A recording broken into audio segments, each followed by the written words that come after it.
দেখুন, আজকে রাতের জন্য আমি ঠিক প্রস্তুত না। আপনি কি আমায় একটু সময় দেবেন? সদ্য বিয়ে করা নতুন বউয়ের মুখ থেকে এমন কথা শুনে রাতুল সাহেবের মুখ শুকিয়ে গেল। মনের ভেতর শব্দে যেন কতগুলো তোলপাড় শুরু হয়েছে। একে তো বেশি বয়সে বিয়ে করেছেন, তার উপর বিয়ের আগে পাত্রীর সাথে কথা বলারও সুযোগ পাননি। যদিও তিনি বারবার বলছিলেন তার মামাকে কিছুটা সময় দিতে, কিন্তু মামা এক কথার মানুষ। তার এক কথা, বয়স 30 পার হয়েছে সেই কবে, আর কয়দিন এভাবে কাটাবি? ভালো ঘরের মেয়ে যদি হাতছাড়া হয়ে যায়। রাতুল ঘামছে শুধু, মাথার উপর ফ্যান চলছে তাও যেন গোসল করিয়ে দিচ্ছে ঘাম। রাতুলের বারবার মনে হচ্ছে তার বউয়ের কি কোনো অ্যাফেয়ার ছিল, তার লাইফ কি গল্প সিনেমার মতো হয়ে যাচ্ছে নাকি। মা বাবা গত হওয়ার পর থেকে রাতুলের দেখাশোনা মামাই করেছে। রাতুল গম্ভীর টাইপের হলেও বাস্তবতা বোঝে। ঘোমটা দিয়ে বসে থাকা বউয়ের দিকে তাকিয়ে থেকে কিছু না বলে বারান্দায় চলে গেল সে। মামাকে কল দিয়ে বলতেই মামা খেকিয়ে উঠলেন। রাতুল হতাশ হয়ে রুমে এসে গম্ভীর ভাব নিয়ে বলল, তোমার কি কোনো সমস্যা আছে আজ? না, তেমন কোনো সমস্যা না। তাহলে? নীরা ঘোমটা তুলে বসলো। সাবলীল ভাবে একে একে সেফটি পিনগুলো খুলতে লাগলো শাড়ির। রাতুল মুগ্ধ হয়ে তাকিয়ে আছে। এত সুন্দর লাগছে কেন নীরাকে আজ? যেদিন দেখতে গেছিল তার থেকেও সুন্দর, মেকআপের কারণে হয়তো। এদিকে আসুন না একটু। হ্যাঁ। এদিকে আসতে বললাম, আজকে একটু হেল্প করুন। রাতুল অবাক হয়ে এগিয়ে যেতেই নীরা রাতুলের সামনে এসে বসলো। এই যে মাথায় এতগুলো ক্লিপ করা, এগুলো সব এক এক করে খুলুন তো। আমি? হ্যাঁ হ্যাঁ, পারবেন, তাড়াতাড়ি করুন, গোসল করব আবার আমি। রাতুল বোকার মতো বসে বসে নীরার ক্লিপ খুলছে আর হাতে দিচ্ছে। নীরা সেগুলো এক এক করে গুনে গুনে রাখছে। 24টা হলো। এবার হাতের আঙ্গুল দিয়ে আলতো আলতো করে চুলের জটগুলো খুলুন তো। আমার চুলের 12টা বাজিয়ে দিল এরা। বিয়ে বলেই কি এত সাজা লাগবে নাকি? নীরা আপন মনে বকছে। রাতুল চুল খুলছে আর হতভম্বের মতো শুনছে। একটু আগের বলা কথাটার সাথে এই বলা কথাগুলো মিল নেই। রাতুলের মাথায় এখন আগের কথাটাই ঘুরছে। নীরা উঠে টাওয়াল নিতে নিতে বলল, রাতুল সাহেব শুনুন, আমি কিন্তু মোটেই এত সুন্দরী না। এই যে গোসল করে আসবো এখন, তখন চিনতেই পারবেন না আর। প্লিজ তখন আবার রুম থেকে দৌড়ে পালাবেন না যেন। রাতুল ঘাড় কাত করে সম্মতি দিয়ে ভ্যাবাচেকা খেয়ে বসে রইল। নতুন আরেকটা চিন্তা যোগ হয়েছে। নীরার ফ্যামিলিকে তবে ঠকিয়েছে? আগে একবার দেখেছে, তখনও তাহলে পার্লার থেকে সাজিয়েছিল। রাতুল আল্লাহকে ডাকতে লাগলো। না জানি অরিজিনাল নীরা দেখতে কেমন।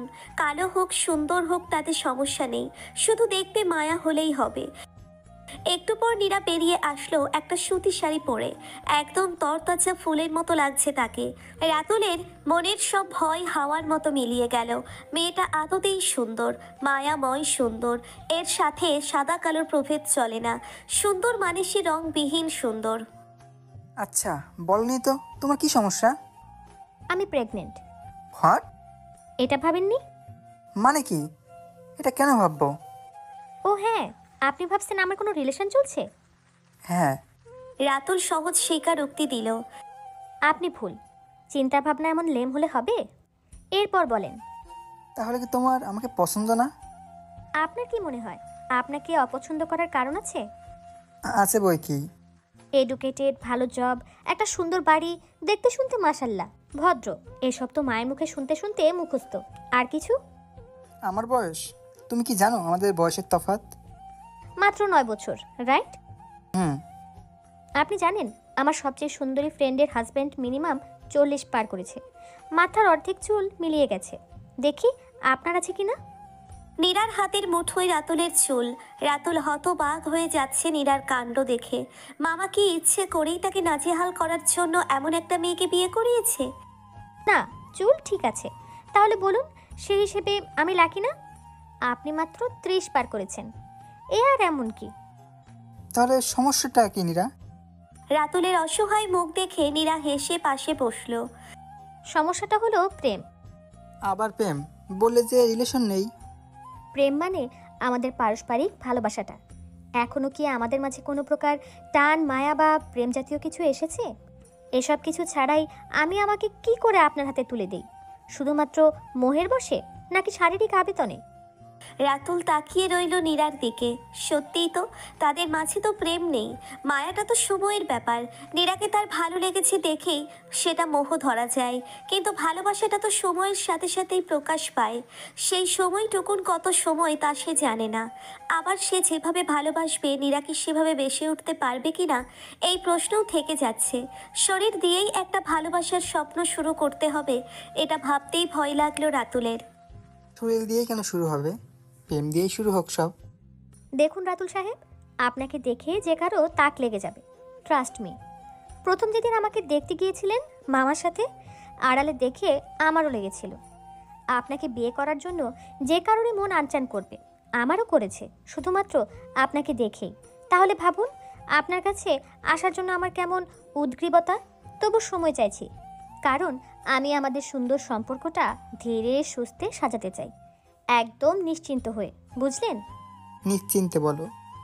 ধরুন আপনার সাথে আমার প্রেম থাকলে একটা চিন্তা হতো, বিয়ে হবে কি না হবে না, স্বপ্নগুলো সত্যি হবে কিনা। কিন্তু আমাদের তো তা ছিল না, সোজা বিয়েটাই হয়ে গেল। ব্যাস, একদম নিশ্চিন্ত আমি। এবার নিজের জিনিস যেমন খুশি ইউজ করব, সুন্দর না? নীরার মুখে এমনভাবে কথাগুলো বের হচ্ছে, রাতুল হাঁ করে শুনছে আর হাসছে। খুব বেশি সুন্দর, যতটা ভয় পাচ্ছিলাম তার থেকেও বেশি। কি? তুমি। যাক, আমি সরি। এই কথাগুলো আমার বলা উচিত ছিল আসলে। কি অদ্ভুত, তাই না? মন ছোঁয়ার আগে আমরা শরীরে ডুবে বসে থাকি। এই সময়টুকু আমারই দেওয়া উচিত ছিল তোমাকে। একটা অজানা মেয়ের ভেতরকার রহস্য উদ্ঘাটন করার আগে আমরা তার গায়ের গন্ধ খুঁজতে ব্যস্ত হয়ে পড়ি।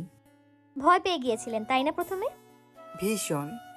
আমার সাদাসিধে এই জীবনীরা, একা একা মানুষ, ক্যারিয়ার নিয়ে এত সিরিয়াস ছিলাম যে আর কিছুই গা ঘেঁষেনি। দাম্পত্য বা সংসার কেমন হয় আমি জানি না, মা বাবা ছিলেন না তো, ভয়ে ছিলাম কে আসবে জীবনে, কেমন হবে, এই ভয়েই বয়স পেরিয়ে গেল। অ্যাট লাস্ট মামা হুট করে এসব করে বসলেন। রাগ হয়েছিল তার উপর প্রচুর। এখনো মামার উপর তাহলে ক্ষেপে আছেন? না, তা নয়, একটু আগে অবধিও ছিলাম। মনে হয়েছিল মামা আমাকে জব্দ করার জন্য তোমাকে জুটিয়েছে। কি? না মানে এখন ঠিকঠাক সব। শিওর? সব মেঘ কেটে গেছে। এবার একটা স্বচ্ছ আকাশ খোলার দিন আসবে। সেদিনে আমাদের ভালো লাগা, ভালোবাসার এক সুতোই তৈরি হবে। তারপর হুট করেই আমি তোমার মায়ায় বাঁধা পড়ে যাব, তুমি টেরও পাবে না। নীরা রাতুলের হাতটা শক্ত করে ধরল। এই হাত ভরসায় ধরা, নিজস্ব অধিকারের ধরা, নতুন একটা শুরুর জন্য ধরা।